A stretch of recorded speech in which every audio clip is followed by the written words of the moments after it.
Page में चलते हैं। Tension test, guided bend test and toughness test. आज हम मेनली जो बात करेंगे वो है टफनेस टेस्ट के लिए। ठीक है, तो what is the meaning of the toughness test? The toughness test that means the to absorb the amount of energy before the fracturing of the impact load. तो इम्पैक्ट लोड जब हम देते हैं तो फ्रैक्चर होने से पहले मटेरियल कितना एब्सॉर्ब एनर्जी करता है। That amount of energy is directly proportional to the brittleness of the material. That means अगर आपका मटेरियल ज्यादा ब्रिटल है, ज्यादा हार्ड है, तो अमाउंट ऑफ एनर्जी वो कम एब्जॉर्ब करेगा। अगर डक्टाइल है तो ज्यादा एब्जॉर्ब करेगा। यही चीज यहाँ पे दी गई है। ये स्पेसिमेन नंबर है नोच लोकेशन। नोच लोकेशन दैट मीन्स वेल्ड नोच लोकेशन है, हेस है और पेरेंट है। ये तीनों चीज यहाँ पे डिस्क्राइब करना है। Specimen size that means 10x10 जो हमारी थिकनेस के हिसाब से है या विड्थ के हिसाब से है, वो यहाँ पे डिस्क्राइब करना है। स्पेसिमेन साइज में सब स्पेसिमेन साइज भी दी गई है, वो हम लेटर बाय लेटर इसमें डिस्कशन करते रहेंगे। ये जो टेस्ट टेम्परेचर है और ये जूल वैल्यू है, ये दो चीज आपको मिलेगी आपके स्पेसिफिकेशन में। अदरवाइज आप क्लाइंट से कंफर्म कर सकते हो ये डिजाइन वैल्यू है। तो जो डिजाइनर है वो ये आपको बता सकता है। देन आप परसेंटेज ऑफ शियर, और ये है मिल्स और MM. That means the lateral expansion, the 1000 of an inch. इसको मिल्स में हम लोग मेजरमेंट कर सकते हैं, इसलिए यहाँ पे मिल्स दिया है। तो ये तीन चीजों में से किसी भी एक चीज में आप टफनेस वैल्यू मेजर कर सकते हैं। तो मेनली हमारे पास जो रहता है ये यही रहता है, टेस्ट टेम्परेचर और joule value. Percentage of shear वो जनरली 5% रहता है, लेकिन वो उसका भी डेटा हमें डिजाइनर से चाहिए, मिल्स का डेटा भी हमें डिजाइनर से चाहिए। डिजाइनर हमें ये मेनली दो चीजें देता है, टेस्ट टेम्परेचर और जूल। तो अभी चलते हैं QW 170 में, देखते हैं कि वहां पे क्या है।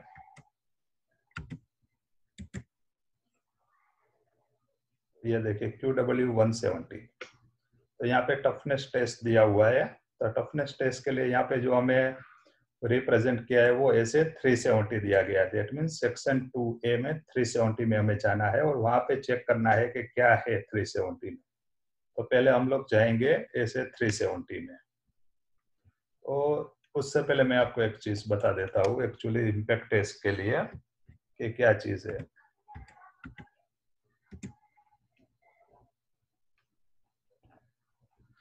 जब भी आप पाइप में प्रोसीजर बनाते हो तो पाइप में आपको टेस्ट लोकेशन दिया गया रहता है कि इम्पैक्ट टेस्ट को आपको कहाँ से टेस्ट स्पेसिमेन आपको निकालना है आपकी प्रोसीजर में से। तो यहाँ पे देखिए 0 डिग्री 90 डिग्री नहीं, इसलिए जब भी आप प्रोसीजर बनाने के लिए जाओ पाइप के लिए, तो यहाँ पे आपको टॉप डिग्री कौन सी है वो पहले इंडिकेशन देना है, या 0 डिग्री जो भी आपका इंडिकेशन है वो दे दीजिए, 0 डिग्री 90 डिग्री।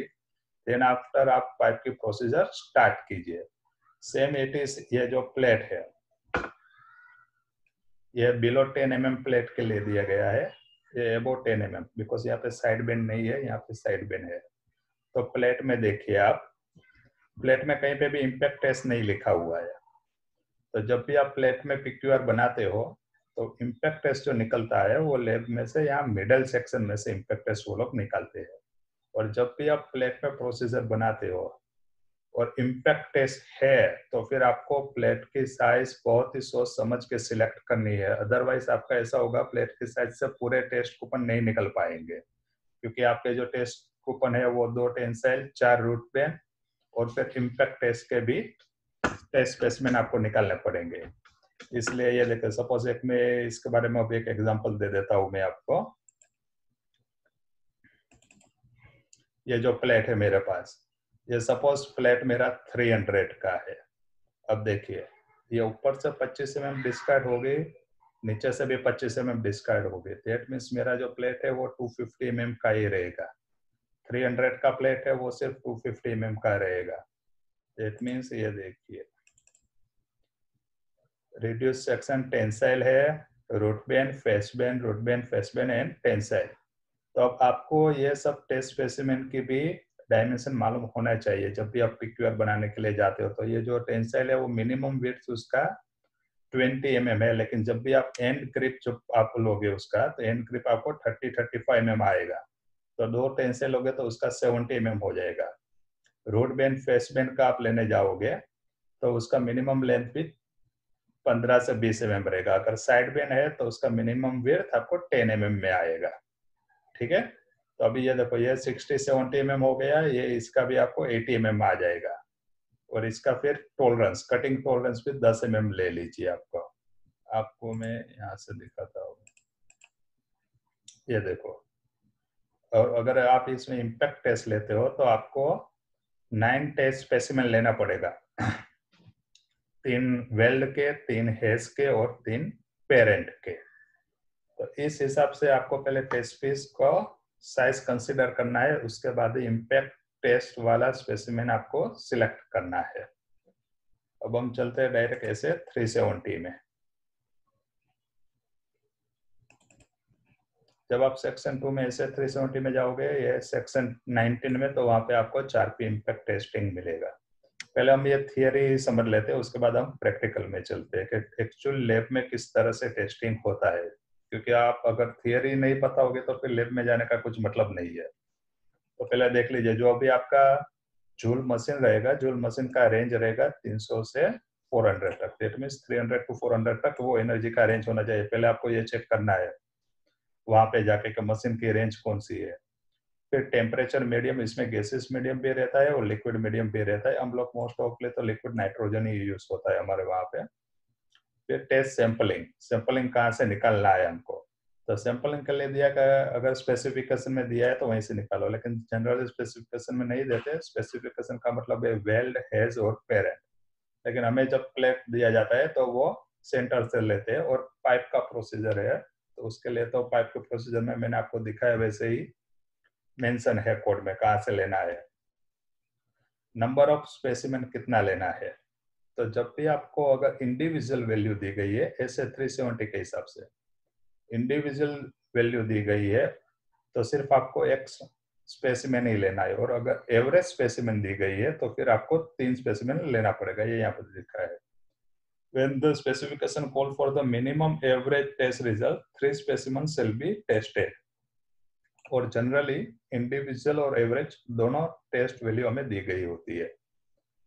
ओके, और टाइप एंड साइज, तो ये जो हमारा इम्पैक्ट टेस्ट का जो वी नोच का टाइप क्या है और साइज क्या है वो दिया गया है, वो बाद में हम देखते हैं। सब साइज स्पेसिमेन, तो सब साइज में क्या क्या होता है एक्चुअली। और इम्पैक्ट टेस्ट में एक बात याद रखना है, 2.5 mm के बिलो इम्पैक्ट टेस्ट नहीं होता है। जब भी आपकी थिकनेस 2.5 mm के बिलो चली जाती है तो आपकी इम्पैक्ट टेस्ट नहीं होता है। ओके, और ये एक चीज, मेन चीज है कि जब भी आपका टेम्परेचर है वो 5 मिनट के लिए लिक्विड मीडियम में रखना है और 30 मिनट के लिए गैसियस मीडियम में रखना है। वो जब हम लैब में जाएंगे तो मैं इसका डिस्क्रिप्शन दूंगा कि किस तरह से इसको चेक किया जाता है। 5 मिनट और 30 मिनट के लिए, 5 मिनट और 30 मिनट के लिए किस तरह से चेक करते हैं। ये लेटरल एक्सपांसन जो मैंने आपको मिल्स बोला था कि 1000 of N each, that means lateral expansion का मतलब है कि जब इम्पैक्ट टेस्ट ब्रेक होता है तो उसको इंक्रीज विड्थ होती है, उसको शियर लिप्स भी बोलते हैं। वो भी मैं आपको दिखाऊंगा किस तरह से जब इम्पैक्ट स्पेसिमेन ब्रेक होता है तो उसकी विड्थ किस तरह से इंक्रीज होती है। और ये सब चीज जो आपका डिजाइनर है वही आपको प्रोवाइड करेगा, जो क्लाइंट का डिजाइनर है वो प्रोवाइड करेगा। इसका टेस्ट रिजल्ट हम लोग बाद में डिसाइड करेंगे, सबसे लास्ट में इसको डिसाइड करके कि किस तरह से इसको इंटरप्रिटेशन करना है हमें। तो चलते हैं हम इम्पैक्ट टेस्ट के फिगर की तरफ कि फिगर क्या है। ये इम्पैक्ट टेस्ट के स्टैंडर्ड फिगर है। 55 mm का लेंथ है, 10 mm का विड्थ है और 10 mm का थिकनेस है। ये स्टैंडर्ड है 10x10x55। ये जो नोच है, नोच हमेशा मिडल में रहेगी। नोच की जो डेप्थ है वो डेप्थ 2 mm दी गई है यहाँ पे। उसकी जो रेडियस है और उसका जो एंगल है, उसका एक्सेप्टेंस क्राइटेरिया यहाँ पे दिया गया है कि टॉलरेंस क्या क्या चीज यहाँ पे यूज होगा। ये सब टॉलरेंस है। और ये जो चीज है ये परसेंटेज ऑफ शियर है, जो हमारा 483 में दिया गया था, परसेंटेज ऑफ शियर। ये जब भी कोई भी इम्पैक्ट टेस्ट ब्रेक होता है, फ्रैक्चर होता है, तो उसके अंदर ये ब्रिटल सरफेस को चेक किया जाता है। वो पूरा मैग्निफिकेशन में रहता है और उसका फिर लेंथ और विड्थ चेक किया जाता है, ए और बी। और यहाँ पे टेबल 7 और 8 दिया है यहाँ पे, वहां पे जाके उसको चेक किया जाता है। तो इस हिसाब से वो परसेंटेज ऑफ शियर चेक किया जाता है। ये देखिए ये पूरा परसेंटेज ऑफ शियर का है और ये हमारा लेटरल एक्सपेंशन का है।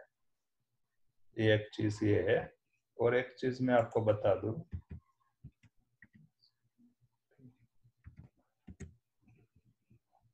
यहाँ पे आपको सेक्शन 8 की भी जरूरत रहेगी।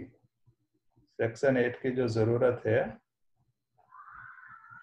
वो जब आप सब साइज स्पेसिमेन यूज करोगे तब आपको सेक्शन 8 में जाना पड़ेगा। ये जो सब साइज स्पेसिमेन है उसके लिए सेक्शन 8 यूजी 84 में जाना है और वहां से टेम्परेचर किस तरह से हमें कंसीडर करना है वो भी मैं आपको बताऊंगा कि यूजी 84 में से किस तरह से कंसीडर करना है।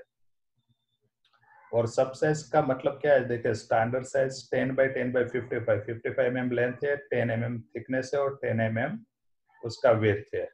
और सब साइज का मतलब है कि आपकी थिकनेस, सपोज मटेरियल की थिकनेस 7 mm है तो आफ्टर मशीनिंग वो थिकनेस क्या हो जाएगी 6 mm या 6.5 mm हो जाएगी। ये जो चीज है वो सब साइज में है, 10 by 7.5, 10 by 6.5, 6.7, 10 by 5 mm, 10 by 3.3, 10 by 2.2। तो ये जो 10 है वो विड्थ है, ये 7.5 है वो थिकनेस है, ये थिकनेस है। तो वो थिकनेस जैसे जैसे कम होती है वैसे वैसे आपका टेम्परेचर रिडक्शन होता है, तो उसके साथ आपकी जूल एनर्जी भी चेंज होती जाती है। तो वो कैसे होता है वो सेक्शन 8 में दिया गया है यूजी 84 में। तो अब हम चलते हैं पहले प्रैक्टिकल की तरफ, लैब में चलते हैं कि लैब में क्या दिया गया हुआ है। लेकिन उससे पहले मैं आपको बता दूं कि जब भी आप इम्पैक्ट टेस्ट के लिए जाए, कोई भी पिक्यूआर आप टेस्ट पीस सिलेक्ट करते हो तो सबसे पहले साइज को कंसीडर करना, साइज क्या है और क्या आप ले रहे हो। पाइपिंग में तो कोई प्रॉब्लम नहीं आएगा, लेकिन जब आप प्लेट के तरफ जाओगे तो प्लेट में ज्यादा प्रॉब्लम आएगा। और दूसरी एक बात ऐसा है इम्पैक्ट टेस्ट में कि जब आप मल्टी प्रोसेस पिक्यूआर बनाते हो, दैट मीन्स कि GTAW और SMAW दो प्रोसेस को मिक्स करके पिक्यूआर बनाते हो, तो फिर आपको दोनों प्रोसेस की इंडिविजुअल इम्पैक्ट टेस्ट लेना है। दैट मीन्स GTAW के 9 स्पेसिमेन और SMAW के 9 स्पेसिमेन, दैट मीन्स के 18 स्पेसिमेन। और 18 स्पेसिमेन की विड्थ आप कंसीडर करोगे तो 180 mm हो जाएगी। और उसका कटिंग टॉलरेंस भी आप कम से कम कंसीडर करो तो 20 mm। तो अब मेरी ये आपने सपोज मान लो कि ये 300 mm की प्लेट है और आप इसमें इम्पैक्ट टेस्ट पिक्यूआर बना रहे हो GTAW प्लस SMAW, तो ये प्लेट ऊपर से 25 mm डिस्कार्ड हो गई, नीचे से 25 mm discard, that means only 250 mm। तो 250 mm में से आपका 200 mm तो इम्पैक्ट टेस्ट के लिए चला गया, GTAW के लिए और SMAW के लिए। और बाकी रहा 50 mm, तो वो 50 mm में से आपको 2 टेंसाइल भी लेना है और 4 बेंड टेस्ट भी लेना है। तो ये टेस्ट पीस में से पूरे टेस्ट पीस में नहीं निकल सकते हैं। इसलिए अगर आपको मालूम नहीं चलता है तो कोई भी लैब वाला है उसको, लैब वालों को कांटेक्ट कीजिए और उससे पूछिए कि किस तरह से हमें टेस्ट कूपन बनाना है, साइज बनाना है। ठीक है, अब हम चलते हैं लैब की तरफ डायरेक्टली। और ये एक चीज बता दूं कि ये जो है ये है ट्रांसवर्स डायरेक्शन। जो हमारा वेल है, वेल के परपेंडिकुलर जो रहेगा वो है ट्रांसवर्स डायरेक्शन, और जो वेल है वेल के पैरेलल रहेगा वो है लॉन्जिट्यूडनल डायरेक्शन। ट्रांसवर्स और लॉन्जिट्यूडनल,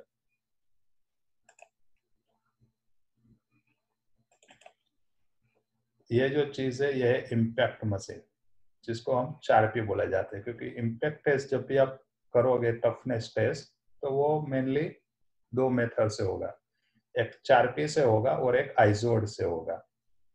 आइजोड तो अभी बहुत कम यूज होता है, मेनली यूज होता है 4P विनोच मशीन। तो हम लोग इसके बारे में आज बात करेंगे, क्योंकि 4P और आइजोड में क्या डिफरेंस है। 4P में हम लोग हमारा जो टेस्ट स्पेसिमेन है उसको ओरिजेंटल रखते हैं और आइजोड में वर्टिकल रखते हैं। और आइसोड में जो ये स्ट्राइकर होगा वो स्ट्राइकर नोच के टॉप भाग में स्ट्राइक करेगा, और यहाँ पे नोच के बिल्कुल ऑपोजिट साइड में सेंटर में स्ट्राइक करेगा।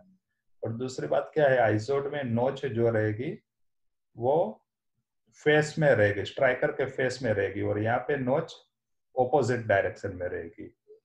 दूसरी बात यह है कि आइजोड में प्लास्टिक का अगर आपको इम्पैक्ट टेस्ट करना है, प्लास्टिक का, तो आइजोड ही यूज होगा। इम्पैक्ट ये जो V4P नोच है ये यूज नहीं हो सकता है। तो जैसे ही मैंने आपको पहले बताया था कि इसका जो रेंज है वो 300 to 400 के बीच में है, तो और ये जो जूल मशीन है ये रिवर्स डायरेक्शन में चलता है। यहाँ पे 0 है और यहाँ पे 300 है। जैसे ही ये स्ट्राइक होगा तो ये पॉइंटर यहाँ पे चला जाएगा, तो वो जो हमारा वैल्यू आएगा वो वैल्यू कंसीडर किया जाएगा। और ये जो आप देख रहे हो ये गैप ब्लैक कलर का, वहां पे मुझे मेरा 4 पीस स्पेसिमेन रखना है, यहाँ पे रखना है, और नोच इसके ऑपोजिट डायरेक्शन में रहेगी। इसके लिए मैं आपको एक चीज बता दूं तो आपको इजीली आइडिया आ जाएगा।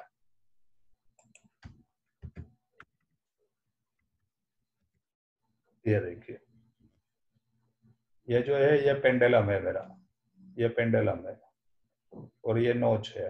तो नोच ऑपोजिट डायरेक्शन में रहेगी पेंडुलम में, और आइजोड में क्या रहेगा, आइजोड में नोच इसके फेस डायरेक्शन में रहेगी।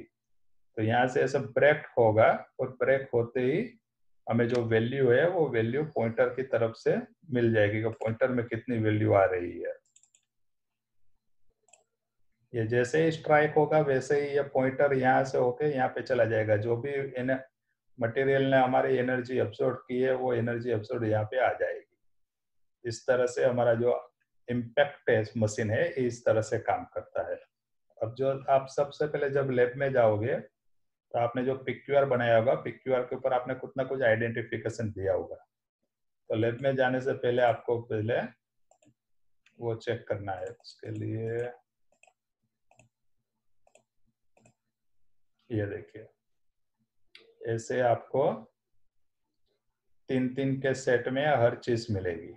ये 3-3 के सेट में ये वेल का है, एस का है, पेरेंट का है, इस तरह से 3-3 के सेट में मिलेंगे हर चीज। और ये जो ये बताया गया है नोच, ये आपका आइडेंटिफिकेशन है। आइडेंटिफिकेशन बहुत ही मैंडेटरी चीज है, क्योंकि जब भी आप लैब में जाओगे तो उसी के हिसाब से आपको ट्रैक करना है कि आपका टेस्ट पीस कौन सा है। और ये सेंटर में बिल्कुल नोच बनाए। अगर ये वेल्ड का है तो वेल्ड के सेंटर में नोच बनेगी, अगर हेस का है तो हेस के सेंटर में नोच बनेगी, और पेरेंट का है तो पेरेंट के सेंटर में इसका नोच बनेगा। अब ये नोच को चेक कैसे करना है, क्योंकि नोच को भी चेक करना है। जो मैंने आपको डायमेंशन बताया था, 2 mm डेप्थ है, 45 का एंगल है और इसका रेडियस है। तो पहले आप जब भी जाओ तो फिर ये उसका डायमेंशन है, 55 mm लेंथ है, वो भी आपको चेक करना है। उसका थिकनेस क्या है, मेरा थिकनेस देखिए 4.19 5 mm का डेट में से ये सब साइज का मटेरियल है। इस तरह से ये देखिए, इसको प्रोफाइल प्रोजेक्टर बोला जाता है। प्रोफाइल प्रोजेक्टर में मेरा टेस्ट स्पेसिमेन यहाँ पे है। यहाँ पे टेस्ट स्पेसिमेन को मैग्निफिकेशन करके यहाँ पे लेके आते हैं और यहाँ पे पूरा इंडिकेशन वैल्यू दिया जाता है। और यहाँ पे नोच है, नोच के फिर ऊपर ये देखिए ये एक लाइन दिख रही होगी और इसके ऊपर एक उसका एक टेम्पलेट जैसा पेपर होगा। ये पूरा कैलिब्रेशन चीज है। तो यहाँ से इसका जो पर्टिकुलर डायग्राम है उसको भी चेक करते हैं हम लोग कि नोच का डायमेंशन सही है या नहीं है। और दूसरी एक जो मेथड है वो है उसका गो नो गो गेज आता है, वो भी ये फोटोग्राफ में मैं आपको दिखाऊंगा। लेकिन वो बहुत ही रेप्यूटेड जो कंपनी रहेगी वहां पे रहेगा। अदरवाइज जनरली ये प्रोफाइल प्रोजेक्टर आपको यूज होगा। जब भी टेस्ट लैब में जाओगे तो आपको इसके हिसाब से ही चेक करना है नोच को। ये साइज हो गई, ये नोच दिखा दिया। ये जो चीज है इसको सेंटरिंग टंग बोला जाता है। ये सेंटरिंग टंग से आप अपना टेस्ट स्पेसिमेन को होल्ड करते हो। और ये जो चीज है ये लिक्विड नाइट्रोजन है, ये उसके अंदर में देखिए आपके टेस्ट स्पेसिमेन है पूरे, ये पूरा बात है। तो जब भी आप टेम्परेचर के लिए रखते हो आपके टेस्ट पीस को, तो ये सेंटरिंग टंग भी उसके साथ ही होना चाहिए। ये बहुत ही खास वहां पे पैरामीटर है, इसको कभी भी मिस मत करना। और ये जो सेंटरिंग टंग है उसका भी डायमेंशन आपको दिया गया रहता है ASTM 3023 में। ये देखिए सेंटरिंग टंग का पूरा डायमेंशन है यहाँ पे। ये टेस्ट मेथड है, स्टैंडर्ड टेस्ट मेथड। इसके हिसाब से ही हमें आगे बढ़ना रहता है। ओके, तो ये जो है ये लिक्विड नाइट्रोजन है और एसीटोन मेनली यूज होता है। वहीं से हमको टेम्परेचर गेन होता है कि जब भी हमारा टेम्परेचर है -45 -30 जो भी है वो हम लोग वहीं से लाते हैं। अब यहाँ पे देखिए इम्पैक्ट इसका हो गया।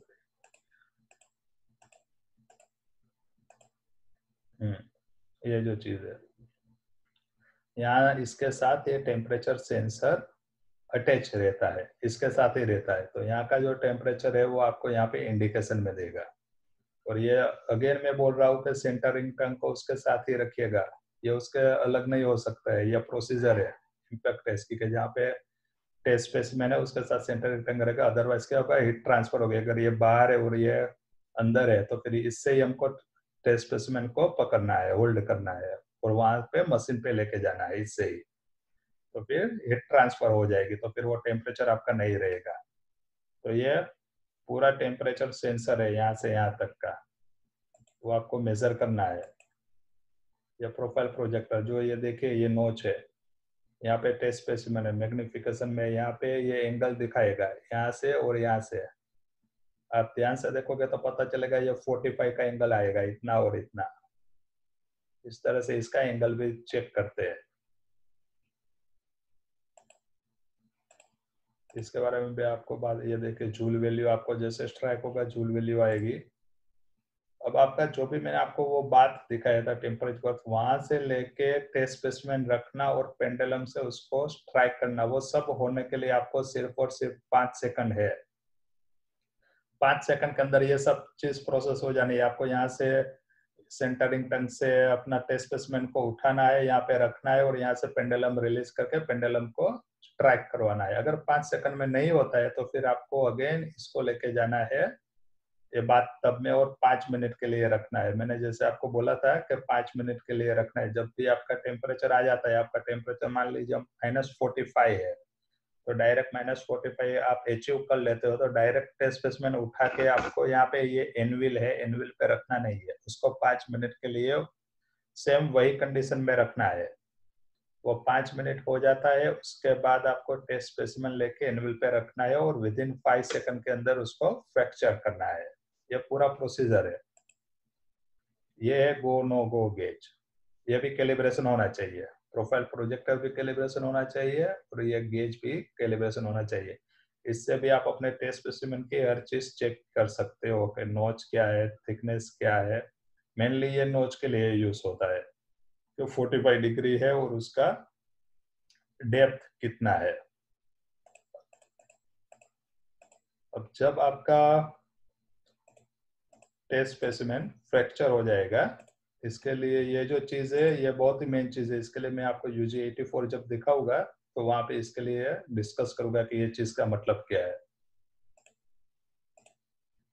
अब ये देखिए, जब आपका टेस्ट स्पेसिमेन फ्रैक्चर हो जाएगा तो आपको जो फ्रैक्चर सरफेस है, एज अ गुड इंजीनियर और इंस्पेक्टर वो भी आपको ऑब्जर्व करना है कि ये एक्चुअली ब्रिटल फ्रैक्चर है या डक्टाइल फ्रैक्चर है। ये देखिए यहाँ पे कहीं पे भी विड्थ इंक्रीज नहीं हुई है। ये जो मेरा पार्ट है ये नोच का पार्ट है, जो 2 mm का मैंने नोच बनाया था वो वाला है। और उसके बाद ये देखिए पूरा ब्रिटल फ्रैक्चर है।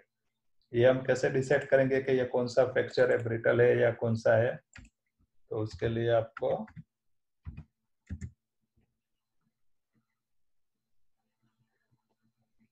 ये देखिए, ये फ्रैक्चर की सरफेस देखिए। हमारे मैंने जो आपको अभी इमेज दिखाया था वो इमेज बिल्कुल ऐसा इमेज था, पूरा स्ट्रेट इमेज था, कहीं पे भी ये सीएल लिप्स नहीं है। ये जो अगर ऐसा है कर्वेचर हो जाता है, इंक्रीज इन विड्थ है, जिसको हम लेटरल एक्सपेंशन भी बोलते हैं, ये वाला है ये, और इसको हम सीएल लिप्स भी बोला जाता है। तो हमारा मैंने जो भी आपको दिखाया था वो ये वाला था, पूरा स्ट्रेट था। तो ये ऐसा जब भी आप फ्रैक्चर आप देखोगे तो वो 100% ब्रिटल मटेरियल रहेगा, तो वहां पे वो आपको ऐसा फ्रैक्चर देखने को मिलेगा। तो वो कहीं पे भी विड्थ में इंक्रीज नहीं है और उसका ग्रेन स्ट्रक्चर भी ऐसा रहेगा, क्रिस्टलाइन ब्रिटल फ्रैक्चर। और अगर ऐसा है आपकी विड्थ इंक्रीज होती है तो वो 100% डक्टाइल है। ये जो चीज है वो ये इंक्रीज हुआ है इसका विड्थ जब फ्रैक्चर होता है तब। उसको मैं आपको दिखाऊंगा यहाँ पे। ये देखिए, ये विड्थ देखिए, ये जो विड्थ है ये सीएल लिप्स है, दैट मीन्स कि ये डक्टाइल फ्रैक्चर है। तो ये चीज भी आपको बहुत ही ध्यान देने जैसी है कि ये चीज भी चेक करना है आपको, तो उससे आपका थोड़ा नॉलेज और इंक्रीज होगा। अब हम चलते हैं डायरेक्टली UG84 में, कि UG84 सेक्शन 8 के हिसाब से हमें क्या चेक करना रहता है। ये देखिए, जब आप UG84 में जाओगे तो अभी आपका मान लीजिएगा कि 10 mm का थिकनेस है तो कुछ प्रॉब्लम नहीं है। 10 mm का थिकनेस है और आपका डिजाइन जो टेस्टिंग टेम्परेचर है वो -45 है, तो आपको -45 पे ही टेस्टिंग करना है। लेकिन अगर आपका थिकनेस 7 mm है, इमेज कीजिए आपका PQR का थिकनेस 7 mm है और जब वो लैब में जाएगा तो 6 mm हो जाएगा या 6.5 mm, 6.7 mm जो हमारा सब साइज स्टैंडर्ड स्पेसिफिकेशन है उसके हिसाब से 6 mm ले लीजिए। 1 mm कम हो गया मशीनिंग में। तो आपका 7 mm में कितना टेम्परेचर है, यहाँ पे 4 सेंटीग्रेड है और 6 mm में क्या है 8 सेंटीग्रेड है। दैट मीन्स कि अगर आपका टेस्टिंग टेम्परेचर -45 दिया है, -45 अगर दिया है और आपका 7 mm का PQR है, आफ्टर मशीनिंग वो 6 mm हो रहा है, तो डेट मीन्स 8 जो आपकी बेस मेटल की ओरिजिनल थिकनेस है वो उसके सामने टेम्परेचर में जाना है। जो ओरिजिनल थिकनेस है उसके सामने, स्टैंडर्ड थिकनेस के सामने मत जाना कभी भी, जो ओरिजिनल थिकनेस है उसके सामने ही जाना है। तो वो 4 है और यहाँ पे 8 है, तो 8 - 4 दैट मीन्स 4। तो फिर आपका टेस्टिंग टेम्परेचर हो जाएगा 49। जो -49 -45 था उसकी जगह पे अभी आपको 10/6 का जो स्पेसिमेन आप यूज कर रहे हो उसके लिए आपको टेस्ट टेम्परेचर देना होगा -49। ये याद रखना, क्योंकि कहीं पे भी आप लैब में जाओगे और लैब वाला आपको यहाँ से वहां ले जाएगा, आपको मालूम नहीं चलेगा कि किस तरह से ये हो रहा है। इसलिए ये चीज याद रखना, जब भी आपकी ओरिजिनल थिकनेस से सबसेस थिकनेस जो हो रही है तो वो माइनस कर दो और उतना ही टेम्परेचर आपके टेस्टिंग टेम्परेचर में ऐड कर दो, तो उसके हिसाब से आप आपका ओरिजिनल टेस्टिंग टेम्परेचर ले सकते हो। तो उसके साथ आपकी जूल वैल्यू भी चेंज हो जाएगी, तो वो भी आपको डिजाइन रिक्वायरमेंट के हिसाब से जूल वैल्यू लेना है। दूसरी जो सेक्शन 8 में जो बात है, जब आप HAZ के लिए सिर्फ इम्पैक्ट स्पेसिमेन रिमूवल किस तरह से करोगे। अगर आपका सेक्शन 8 कंस्ट्रक्शन कोड है, इसके हिसाब से आप PQR बनाते हो, प्रेशर वेसल हीट एक्सचेंजर में इसके हिसाब से PQR बनाते हो, तो फिर HAZ के लिए यहाँ पे स्पेशल रिक्वायरमेंट दी गई है। इसके लिए जो ये स्पेशल रिक्वायरमेंट है वो ये है कि T up to 19 mm, one set का मतलब है 3 specimen. 3 specimen that means one set. अगर सिंगल साइडेड वेल्डेड है और 2 साइडेड वेल्डेड है, दोनों में अगर वेल्डेड है तो 1/4 टू हाफ टी। तो दैट मीन्स कि ये मेरा वेल्ड है, तो ये जो 1/4 और हाफ टी है वो डेप्थ है, डेप्थ दी गई है। वो डेप्थ में जाने के बाद आपको टेस्ट स्पेसिमेन लेना है, जो मैंने आपको एक वो फोटोग्राफ्स दिखाया था, इचिंग करके जो दिखाया था, ये वाला। क्योंकि आप जब भी लैब में जाओगे टेस्टिंग के लिए तो सबसे पहले टेस्ट जो टेक्नीशियन रहेगा वो आपको ऐसा फोटो इचिंग करके ये टेस्ट सैंपल आपके पास लेके आएगा, तो आपको पता चलेगा कि ये वेल्ड है, ये फ्यूजन बाउंड्री है, ये हेज है, ये डबल वी है, डबल वी जॉइंट है, ये सिंगल वी जॉइंट है।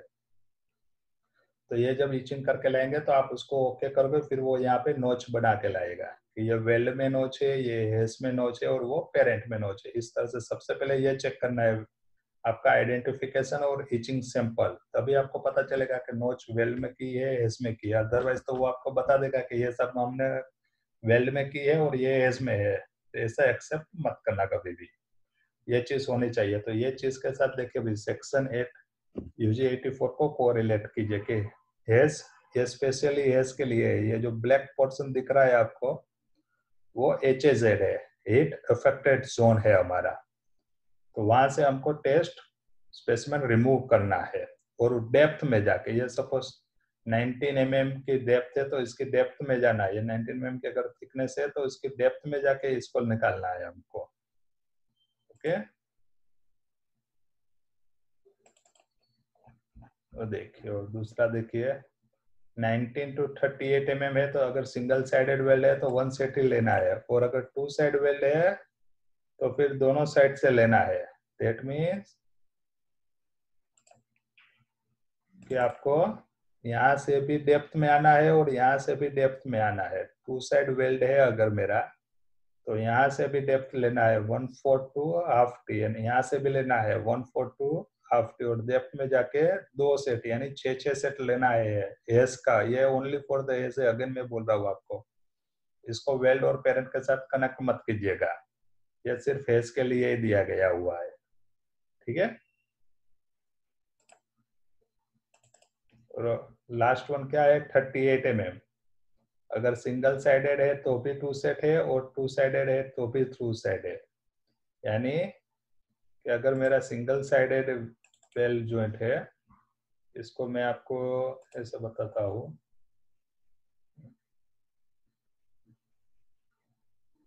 क्या से ये मान लीजिए ये सिंगल साइडेड वेल्ड है मेरा, और इसका थिकनेस मेरा 38 mm एंड अबव है, यहाँ तक ही है, यहाँ से यहाँ तक का। तो फिर मुझे यहाँ से भी लेना है और यहाँ से भी लेना है, और जो डेप्थ आए वो डेप्थ में जाके मुझे टेस्ट पीस निकलना है। तो इस हिसाब से हमें, अगर सेक्शन 8 आपका कोड है, कंस्ट्रक्शन कोड है, तो इसके हिसाब से आपको पूरा करना है। जो क्योंकि आपका कंस्ट्रक्शन कोड की requirement is precedence over the referencing code. Section 9 तो हमारा सिर्फ रेफरेंसिंग कोड है, तो सेक्शन 8 के हिसाब से हमें आगे बढ़ना है। और दूसरी जो चीज मैं बोलता हूँ, मल्टीपल प्रोसेस, ये चीज हमेशा याद रखना कि मल्टीपल प्रोसेस वेल्डिंग प्रोसीजर, आप जब मल्टीपल प्रोसेस दैट मींस टीटीडब्ल्यू और एसएमडब्ल्यू में आप प्रोसीजर बनाते हो, तो फिर आपको ईच वेल्डिंग प्रोसीजर आपको इम्पैक्ट टेस्ट लेना है। ये कभी भी भूलना मत, आप कहीं पे भी जाएंगे ये चीज मत भूलना, ये ईच वेल्डिंग प्रोसेस ऑफसेट और वेरिएबल, ईच वेल्डिंग जीटीडब्ल्यू के लिए 9 टेस्ट स्पेसिमेन लेना है, एसएमडब्ल्यू के लिए उसकी थिकनेस आपकी बेस मेटल जितनी कंसीडर होगी, तो weld thickness shall be consider as the base metal. तो इस तरह से दोस्तों पूरा इम्पैक्ट टेस्ट जो भी है सेक्शन 8 के हिसाब से इस तरह से कंप्लीट होता है। आपके वेज के लिए भी मैंने बता दिया आपको कि किस तरह से टेस्ट स्पेसिमेन निकालना है। फिर अगर टेम्परेचर रिडक्शन होता है तो टेम्परेचर रिडक्शन किस तरह से किया जाता है, यूजी 84 में ये टेबल दिया हुआ है। और अगर आप फिटिंग्स का यूज करोगे तो फिटिंग्स का यूज अलग आएगा। फिटिंग्स के लिए अगर आपके LTCS का फिटिंग्स है तो उसके लिए आपको ऐसे 420 में जाना पड़ेगा। ऐसे 420 में भी ऐसा एक टेबल दिया है टेम्परेचर रिडक्शन के लिए, तो उसकी वैल्यू अलग है, इसकी वैल्यू अलग है। और सबसे बात अब लास्ट में चलते हैं। तो फ्रेंड्स अभी हम बात करेंगे लास्ट टॉपिक हमारा acceptance criteria. Acceptance criteria section 8 का डिफरेंस है और ऐसे 370 का अलग है। अगर आपका कंस्ट्रक्शन कोड सेक्शन 8 है तो आपको इसके हिसाब से आगे बढ़ना पड़ेगा। अगर आपका कंस्ट्रक्शन कोड 31.3 है, 31.1 है और दूसरा कोई है जिसमें एक्सेप्टेंस क्राइटेरिया नहीं दिया है, तो आपको ऐसे 370 फॉलो करना पड़ेगा। तो हम वन बाय वन दोनों चेक कर लेते हैं कि किसके हिसाब से क्या है। देखिए पहले इसमें क्या है, एक्चुअली आपके पास इम्पैक्ट टेस्ट में 2 वैल्यू दी गई होगी, एक इंडिविजुअल वैल्यू होगी और एक एवरेज वैल्यू होगी। तो पहले हम डिस्कस करते हैं सेक्शन 8 के लिए। तो सेक्शन 8 क्या है, average value of the 3 specimens equals और x the minimum value permitted for a single specimen. अब उसके लिए मैं आपको एक एग्जांपल देता हूँ। एग्जांपल देख लीजिए, ये सेक्शन 8 के लिए है, ये 370 के लिए। पहले हम सेक्शन 8 की बात करते हैं। तो ये हमारे 3 स्पेसिमेन की वैल्यू है।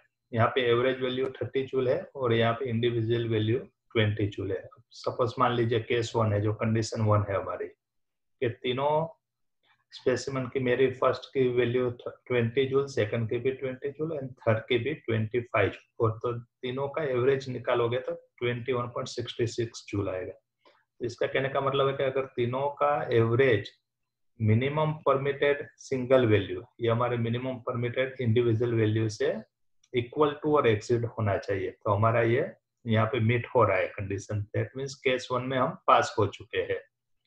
देखिए ये तीनों का जो एवरेज वैल्यू है वो मिनिमम वैल्यू से इक्वल और एक्सीड होना चाहिए, तो यहाँ पे आप पास हो जाते हो सेक्शन 8 के हिसाब से। अब हम लोग चलते हैं कंडीशन सेकंड में। सेकंड कंडीशन क्या है, ये कंडीशन हम पास हो गए। अब second condition, the value for more than one specimen is below the required average value. That means कि किसी भी एक से ज्यादा स्पेसिमेन की वैल्यू एवरेज वैल्यू से बिलो नहीं होनी चाहिए। दैट मीन्स कि एक से ज्यादा स्पेसिमेन की वैल्यू एवरेज वैल्यू से कम नहीं होनी चाहिए। अब देखिए यहाँ पे हमारी एवरेज वैल्यू 30 जूल है और हमारी 20, 20, 25 तीनों की वैल्यू 30 जूल से बिलो है। यहाँ पे परमिशन क्या है, एक से ज्यादा नहीं होनी चाहिए, एक की होगी तो चल जाती, लेकिन हमारी तीनों की है। That means 30 less than 20, 20, 25। तो ये केस 2 में ये फेल हो गया है, ये यहाँ पे फेल है। अब थर्ड कंडीशन हम देखते हैं कि थर्ड कंडीशन क्या है। तो थर्ड कंडीशन में क्या लिखा है, when the value for one specimen is below the minimum value permitted for a single specimen, that means कि किसी भी एक ही स्पेसिमेन की वैल्यू अगर सिंगल स्पेसिमेन की जो इंडिविजुअल वैल्यू है उससे बिलो होगी तो परमिटेड करना करेंगे ये कोड। इसके हिसाब से यहाँ पे देखेंगे तो हमारी इंडिविजुअल वैल्यू 20 जूल है, 20 जूल से बिलो किसी भी की भी वैल्यू नहीं है। अगर एक की वैल्यू कम होती इंडिविजुअल वैल्यू से तो पास होता, वैसे हमारा ये पास ही है। तो एक्चुअली इसको देखोगे तो केस 1 में पास है, केस 2 में फेल है और केस 3 में पास है। इस हिसाब से सेक्शन 8 यूजी 84 का इंटरप्रिटेशन होता है। अब हम चलते हैं सेक्शन 2A ऐसे 370 में, उसका इंटरप्रिटेशन भी अलग है। अब हम ये यहाँ पे चलते हैं, इसका देखिए इंटरप्रिटेशन ऑफ टेस्ट। इसका इंटरप्रिटेशन क्या है कि टेस्ट रिजल्ट इक्वल और exist the specified minimum average. यहाँ पे मिनिमम एवरेज दी गई है, यानी यहाँ पे भी सेम टू सेम मैंने डेटा लिया है। एवरेज 30 जूल है, इंडिविजुअल 20 जूल। केस 1 में ये भी एवरेज सेम है 20, 20, 25। यहाँ पे क्या है, ये तीनों का जो एवरेज है, एवरेज यही है 21.66। वो एवरेज वैल्यू से इक्वल टू और एक्सिस्टेंट होना चाहिए। सेक्शन 8 में क्या था, इंडिविजुअल वैल्यू पे था, यहाँ पे क्या आ गया, एवरेज वैल्यू पे आ गया है। तो यहाँ पे ये केस 1 में फेल हो गया है क्योंकि ये एवरेज वैल्यू से बहुत बिलो है। सेकंड कंडीशन देखते हैं।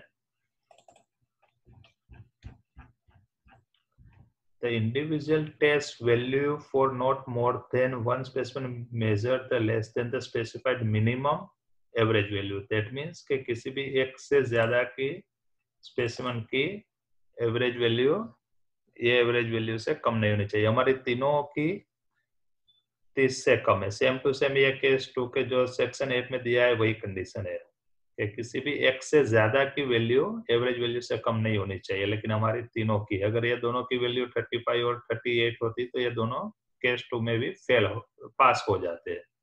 लेकिन यहाँ पे 20, 20, 25 है तो ये यहाँ पे फेल है।